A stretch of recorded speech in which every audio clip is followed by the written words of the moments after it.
Hello everyone, आप सबका स्वागत है मेरे चैनल रियल लाइफ जे क्लासेस में। आज मैं आप लोगों के लिए मोस्ट इंपॉर्टेंट 30 क्वेश्चंस लेके आया हूँ, इसलिए आप प्लीज़ अब लास्ट तक बने रहिए, वीडियो को स्किप ना करें, हर एक क्वेश्चन को समझें। तो आज आपका पहला क्वेश्चन है, कोरे निम्नलिखित में से किस सिद्धांत पर काम करता है? बर्नौली सिद्धांत, आर्किमिडीज सिद्धांत, पास्कल नियम या पलवन सिद्धांत? आपका वो है बर्नौली सिद्धांत पर काम करता है। बर्नौलीज प्रमेय या बर्नौलीज थ्योरम किसे कहते हैं? बर्नौली सिद्धांत किसे कहते हैं?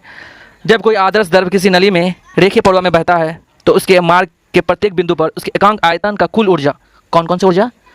दाब ऊर्जा, गतिज ऊर्जा, स्थितिज ऊर्जा का योग हो, उसे क्या कहते हैं? बर्नौलीज प्रमेय कहते हैं। क्वेश्चन नंबर 2, ब्लोटिंग पेपर द्वारा स्याही के अवशोषण में निहित होता है स्याही की श्यानता, कोशिका क्रिया घटना, ब्लोटिंग पेपर के बीच का स्याही प्रसार या साइफन क्रिया?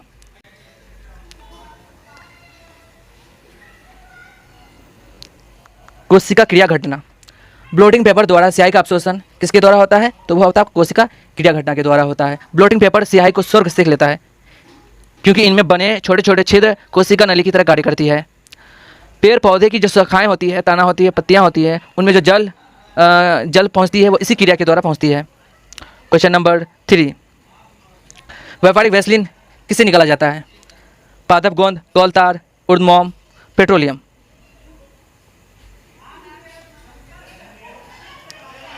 पेट्रोलियम। व्यापारिक वैसलीन किससे निकाला जाता है? पेट्रोलियम से निकाला जाता है। और पेट्रोलियम पदार्थ के अनेक अवयव हैं, इनके अनेक उत्पाद बनते हैं, जैसे कि नेफ्ता, स्नेहक तेल, कोलतार, किरासन तेल आदि होता है। ईंधन का ऊष्मीय मान उच्च होता है। क्वेश्चन नंबर 4, जर्मन सिल्वर में निम्नलिखित धातु होती है? तांबा, जस्ता, निकेल, तांबा, जस्ता, एल्युमिनियम, तांबा, जस्ता, सिल्वर, तांबा, जस्ता, निकेल? देखिए, सबसे पहली बात कि इसमें जर्मन सिल्वर का कोई तो नामो निशान होता नहीं है। एक हो गया तांबा, जस्ता, सिल्वर, ये वाला ऑप्शन, और दूसरा डी वाला ऑप्शन, जस्ता, सिल्वर, निकेल, ये वाला। इन दोनों का जो सिल्वर है, इसकी वजह से इन सी और डी को हटा देते हैं। अब मेरे पास दो ऑप्शन बचता है, ए और बी। अब हम इनमें से बताएंगे कौन सा होगा। तो तांबा, जस्ता, निकेल होगा। ठीक है, जर्मन सिल्वर में आपका तांबा 60% होता है, जस्ता 20% होता है, और निकेल भी 20% होता है, टोटल 100%। ठीक है, जर्मन सिल्वर का उपयोग किस में होता है? तो एक तो बर्तन बनाने के लिए होता है, दूसरा मूर्ति बनाने के लिए होता है। ठीक है, ओके। डेल्टा मेटल के बारे में बता देते हैं आपको। डेल्टा मेटल में तांबा 90% यूज़ होता है और उसमें एल्युमिनियम 10% यूज़ होता है। ठीक है, डेल्टा मेटल का प्रयोग हम जहाज के पंखे बनाने के लिए यूज़ करते हैं। क्वेश्चन नंबर 5, प्रदूषक के रूप में फिनोलेक्स को गंदे पानी से निकाला जाता है? पानी से किसके प्रयोग से करके निकाला जाता है? आयरन विनियम रेजिन तकनीक के द्वारा, इलेक्ट्रोलाइट अपघटन तकनीक के द्वारा, उपक्रम प्रसारण विधि के द्वारा, बहुलक अधिशोषण के द्वारा? वो होता है बहुलक अधिशोषण के द्वारा। प्रदूषक के रूप में फिनोलेक्स को गंदे पानी से बहुलक अधिशोषण के द्वारा ही निकाला जाता है। जल प्रदूषण का प्रमुख कारण मानव जनित अपशिष्ट पदार्थों का जल में प्रभावित करना। ठीक है, जल प्रदूषण को रोकने के लिए कूड़ा कचरा को तल में प्रभावित करने से रोकना तथा मल जल स्वच्छता अपशिष्ट को नदी में प्रभावित नहीं करना। जल प्रदूषण के कारण जलीय जीव को भारी क्षति हो रही है, यानी कि जो जलीय जीव है उसको भारी क्षति हो रही है। क्वेश्चन नंबर 6, नाइट्रोजन किसका अनिवार्य घटक होता है? समस्त वसा, प्रोटीन, विटामिन, सभी कार्बोहाइड्रेट?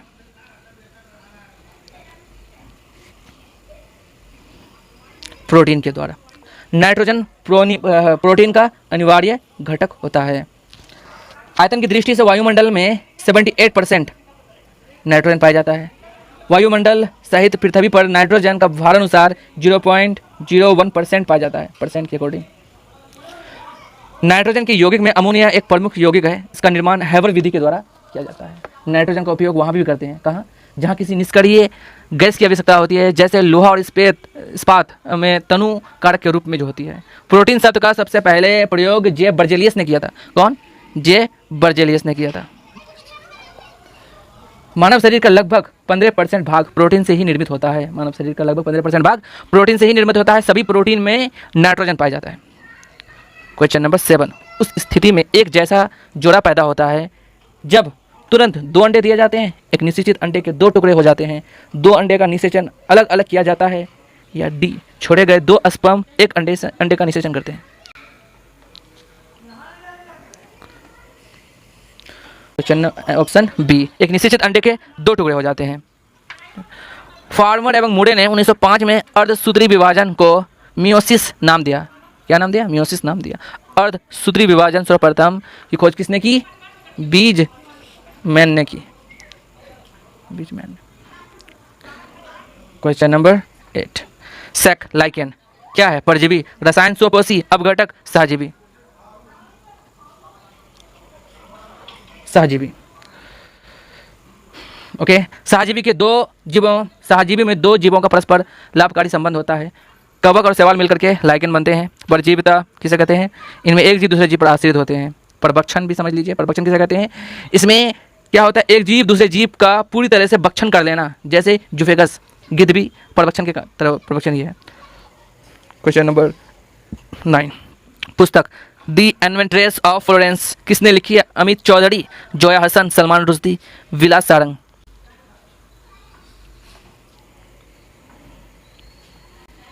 सलमान रुश्दी।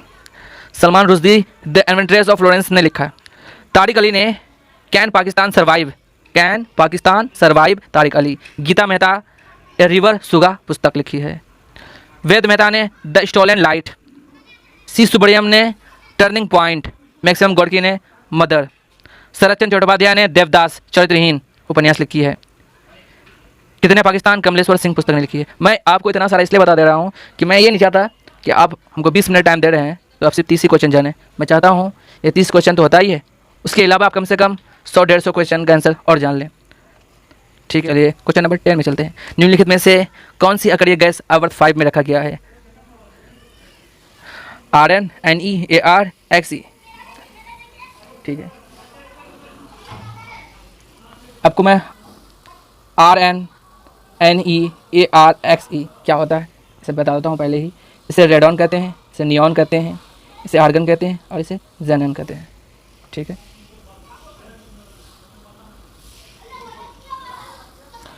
तो इसका आंसर क्या होगा? जेनन होगा। जेनन को ही आवर्त 5 में रखा गया है। ठीक है, जेनन का सर्वाधिक यौगिक बनाने वाला अकड़ीय गैस है। और रेडॉन यानी कि Rn, इसको रेडॉन कहते हैं। रेडॉन एक रेडियो सक्रिय तत्व है। क्वेश्चन नंबर 11, खाली जगह समूह के पौधे को सामान्यतः शैवाल कहा जाता है। Gymnosperm, Thallophyta, pteridophyta, bryophyta?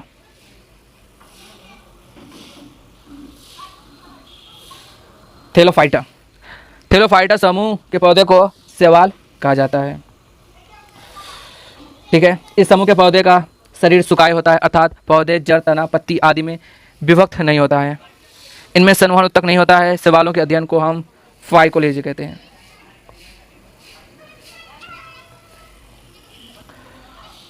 Question number 12, Namib मरुस्थल कहाँ स्थित है? दक्षिण अफ्रीका, संयुक्त राज्य अमेरिका, अफगानिस्तान, ब्राज़ील?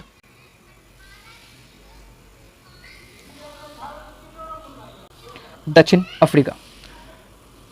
नामिब मरुस्थल का क्षेत्रफल लगभग 3.10 लाख वर्ग किलोमीटर है। ओके, सोमाली मरुस्थल सोमालिया में है। सहारा मरुस्थल विश्व का सबसे बड़ा मरुस्थल है। ठीक है, ये लगभग 84 लाख वर्ग किलोमीटर में फैले हुए हैं। विश्व का सबसे गर्म मरुस्थल कालाहारी मरुस्थल है। मेजाब मरुस्थल दक्षिणी कैलिफोर्निया में है। क्वेश्चन नंबर 13, चौथ और सरदेशमुख वसूल करने के पीछे शिवाजी का मुख्य उद्देश्य क्या था? वह अपनी वित्तीय स्रोतों का अनुपूरक चाहते थे। राज्य की सुरक्षा के लिए सेना का सुचारू संचालन आवश्यक था और यह कार्य इन करों से पूर्ण होता था। या सी, उन्होंने जीते गए प्रदेशों को प्रत्यक्ष नियंत्रण में न लेकर आंशिक नियंत्रण की नीति के तहत राजस्व वसूल करना, या उपयुक्त सभी, सबके सब। मैं आपको बता दूं, ये चौथ और सरदेशमुख एक कर है। कभी कभी चौथ के बारे में आता है कि चौथ क्या है, तो ऑप्शन बहुत सारे रहते हैं, उनमें से एक कर का भी ऑप्शन रहता है इसका सही आंसर। तो इसका आंसर क्या होगा? इसका आंसर होगा ए, वे अपनी वित्तीय स्रोतों का अनुपूरक चाहते थे। ठीक है, चौथ कैसा कर है मैं आपको वो भी बता देता हूँ। कर तो है वो, लेकिन कैसा कर है? किसी एक क्षेत्र को बर्बाद ना करने के बदले में दी जाने वाली रकम को हम चौथ कहते हैं। ठीक है, और सरदेशमुख वो कैसा है? तो वो है कि इसका हक का दावा करने का स्वयं शिवाजी को है, जिसे सर्वश्रेष्ठ देशमुख प्रस्तुत करना चाहते हैं, जिसकी वजह से वो ऐसा कर लेते हैं, सरदेशमुखीकरण। ठीक है। निम्नलिखित में से किससे अल्बुकर्क ने गोवा को प्राप्त किया था? बीजापुर, गोलकुंडा, अहमदनगर, बीदर।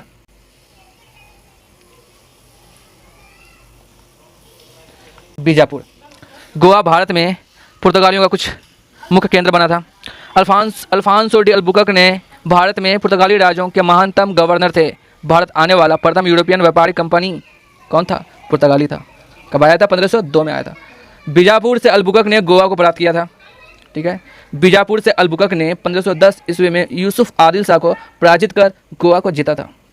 क्वेश्चन नंबर 15, प्रांतीय स्वत किस एक्ट के द्वारा स्थापित हुई थी? मार्लोमिंटो सुधार, मोंटेग्यू चैम्सफोर्ड सुधार, 1935 का एक्ट या साइमन कमीशन रिपोर्ट?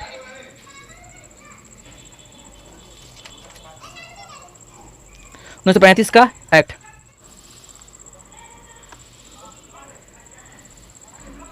मार्लोमिंटो सुधार 1909 में और मोंटेग्यू चैम्सफोर्ड सुधार 1919 में लाया गया था। क्वेश्चन नंबर 16, मेहर प्रथा का प्रचलन सिखों में है, ईसाइयों में है, बौद्धों में है, मुसलमानों में है? मुसलमानों में है। ठीक है। बाद में इस्लाम सुन्नी तथा सिया नामक दो पंथों में विभाजित किया गया था। सिया अली की शिक्षाओं में विश्वास करते थे और उन्हें मोहम्मद का नियासमत उत्तराधिकारी मानते थे। अली हुसैन मोहम्मद साहब के दामाद थे। क्वेश्चन नंबर 17, इजराइल राज्य की स्थापना कब हुई थी? 15 मई 1948, 15 मई 1956, 30 दिसंबर 1950, 30 दिसंबर 1948? तो 15 मई 1948 को हुआ है। इजराइल और फिलिस्तीन के बीच सीमा विवाद है, इसको याद रखिएगा। इजराइल की राजधानी जेरूसलम और मुद्रा क्या है आपका? तो न्यू शेकेल है। इजराइल एक यहूदी धर्म वाला देश है। यहाँ का प्रत्येक नागरिक सैनिक होता है। गोलन की पहाड़ियाँ और गाजा पट्टी क्षेत्र लंबी अवधि से संघर्ष होता रहा है। क्वेश्चन नंबर 18, लूनी नदी किस राज्य में बहती है? राजस्थान, गुजरात, पंजाब, हरियाणा?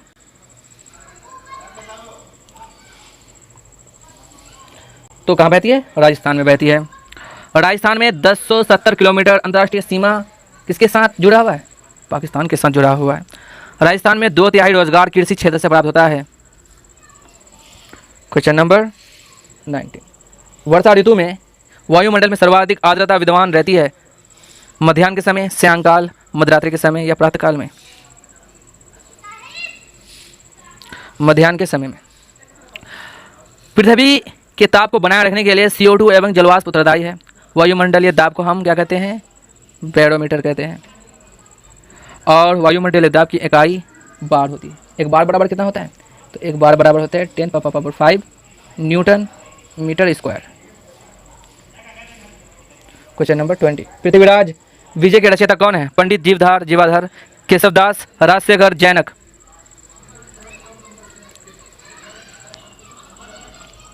तो इसका आंसर क्या होगा? जैनक। जैनक ने अल्लाउद्दुल खंड भी लिखे हैं। अल्लाउद्दुल परमिदेवेल के प्रसिद्ध सेनापति थे। पृथ्वीराज रासो पुस्तक के लेखक कौन है? तो वो चंद्रवरदाई थे। केशवदास रीतिकाल के प्रसिद्ध कवि थे। और कवि राजशेखर क्या थे? वो कलचुरी दरबार में ही रहते थे। क्वेश्चन नंबर 21, किसी उत्पाद को इको मार्क का प्रमाण का मतलब यह है कि उत्पाद किफ़ायती कीमत वाला है, अच्छी कीमत का है, पर्यावरण के अनुकूल है, नष्ट होने वाला नहीं है?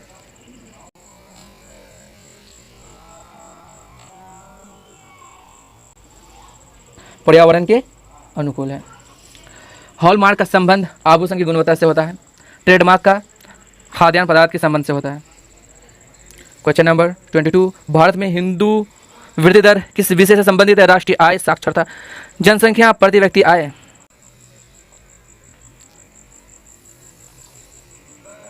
राष्ट्रीय आय। राष्ट्रीय आय में सर्वाधिक योगदान सेवा क्षेत्र का है। ठीक है। भारत का सर्वाधिक प्रति व्यक्ति आय वाला राज्य गोवा है और सबसे कम प्रति व्यक्ति आय वाला राज्य बिहार है। ठीक है।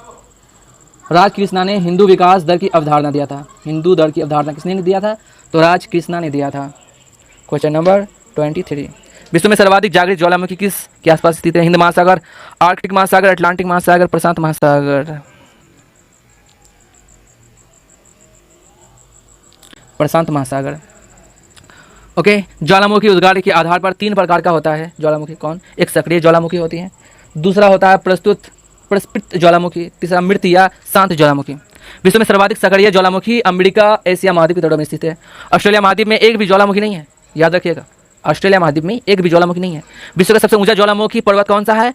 तो है वो आपका कोटोपैक्सी, ठीक है, जिसकी ऊंचाई कितना है? जिसकी ऊंचाई है 19,613 फीट। क्वेश्चन नंबर 24, एशिया महाद्वीप का सबसे बड़ा द्वीप कौन सा है? Sri Lanka, Borneo, Sumatra, Andaman.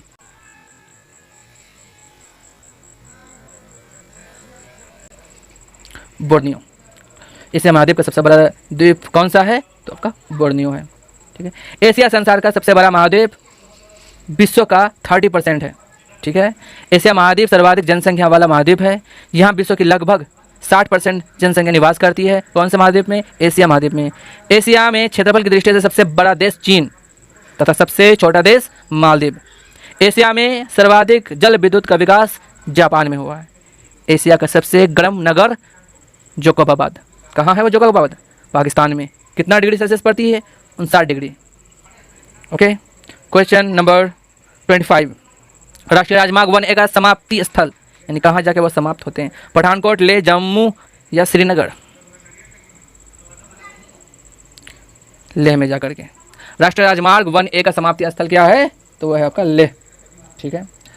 राष्ट्रीय राजमार्ग 6 देश का यानी कि NH6 देश का दूसरा सबसे लंबा राष्ट्रीय राजमार्ग है। राष्ट्रीय राजमार्ग 1 NH1 दिल्ली और अमृतसर के मध्य स्थित है, जिसे हम शेरशाह सूरी मार्ग के नाम से भी जाने जाते हैं। देश में सड़कों का सर्वाधिक लंबाई महाराष्ट्र में है, कच्ची नहीं पक्की सड़क का। ओके। क्वेश्चन नंबर 26, विष्णु के 10 अवतारों की जानकारी निम्नलिखित में से किस स्रोत से मिलती है? विष्णु पुराण, मत्स्य पुराण, भागवत पुराण या मार्कंडेय पुराण? वो आपका मत्स्य पुराण में मिलती है। पुराणों की संख्या कितनी है? तो पुराणों की संख्या 18 है, ठीक है। सबसे प्राचीन एवं प्रमाणिक पुराण कौन सा है? तो मत्स्य पुराण है आपका। ओके। क्वेश्चन नंबर 27, स्यादवाद किस धर्म का सिद्धांत था? वैष्णव धर्म का, बौद्ध धर्म का, जैन धर्म का या शैव धर्म का?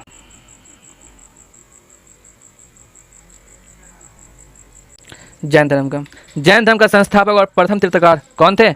तो ऋषभदेव थे वो। कितने? जैन धर्म के 23वें तीर्थकार कौन थे? तो पार्श्वनाथ थे। 24वें और अंतिम कौन थे? तो महावीर स्वामी थे, ठीक है। जैन धर्म के त्रिरत्न भी है। कौन कौन से? एक सम्यक दर्शन, सम्यक ज्ञान और सम्यक आचरण। सम्यक दर्शन, सम्यक ज्ञान, सम्यक आचरण जैन धर्म के त्रिरत्न है, याद रखिएगा। महावीर ने अपना उपदेश अर्धमगधी भाषा में दिया था। अर्धमगधी भाषा में दिया था महावीर ने अपना उपदेश। महावीर ने 11 गंधर्वों में विभाजित किया था। महावीर के बचपन का नाम क्या था? तो वर्धमान था। ओके। तो हम चलते हैं क्वेश्चन नंबर 28, बुद्ध कथाओं में हाथी का प्रतीक क्या है? महाविनिष्क्रमण, धर्मचक्र परिवर्तन, महापरिनिर्वाण, बुद्ध का जन्म। बुद्ध का जन्म, ठीक है। बौद्ध धर्म में सम्मानित होने के लिए न्यूनतम आयु, एक फिक्स आयु थी। न्यूनतम आयु कितना? कम से कम 15 वर्ष होना चाहिए था। बौद्ध धर्म में पूर्ण जन्म की मान्यता है। बौद्ध धर्म के बारे में हमें विशद ज्ञान पाली त्रिपिटक से प्राप्त होती है। बौद्ध धर्म का संस्थापक गौतम बुद्ध है। क्वेश्चन नंबर 29, संगीत सम्राट तानसेन अकबर के दरबार में आने से पूर्व किसके दरबार में थे? मांडू के बाज बहादुर, रीवा के रामचंद्र बघेल, सी जयपुर के जय सिंह या बीजापुर के आदिल शाह?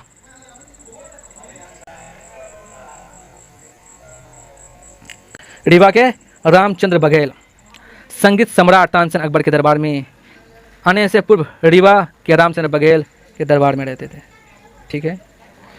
अकबर का दरबार का प्रसिद्ध संगीतकार कौन था? तो वो तानसेन था, ठीक है। बैरम खां 1556 से 1560 ईस्वी तक अकबर का संरक्षक रहा। हल्दीघाटी का युद्ध कब हुआ? 1576 में हुआ। मेवाड़ के शासक महाराणा प्रताप और अकबर के बीच हुआ था ये, ठीक है। ओके। एक चीज़ और, अकबर का दरबार में चित्रकार भी थे। कौन कौन थे?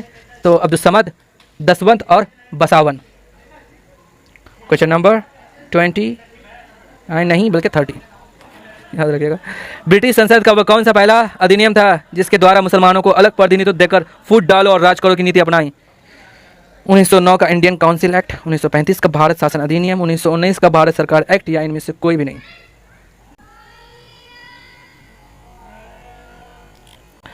तो कौन सा थे? 1909 का इंडियन काउंसिल एक्ट, यानी कि ऑप्शन ए। इस एक्ट के अंतर्गत केंद्रीय तथा प्रांतीय विधानमंडल के आकार और उनकी शक्तियां वृद्धि की गई है। इस एक्ट के अंतर्गत मुसलमानों के लिए पृथक निर्वाचन क्षेत्र की व्यवस्था भी की गई थी। याद रखिएगा, इस एक्ट के तहत मुसलमानों के लिए पृथक निर्वाचन क्षेत्र की व्यवस्था की गई थी। और बता दूं, इस एक्ट के अंतर्गत सदस्यों को प्रस्ताव रखने और वित्तीय विषय प्रश्न पूछने का अधिकार भी दिया था। तो आज का ये था मेरा 30 क्वेश्चंस। कैसा लगा आप लोगों को? अगर अच्छा लगा तो प्लीज़ अब लाइक कीजिए, शेयर कीजिए, सब्सक्राइब कीजिए और अपने दोस्तों को भेजिए जो जनरल कंपटीशन से जुड़े हुए हैं। तो चलिए, बहुत बहुत आपका शुक्रिया। Thank you.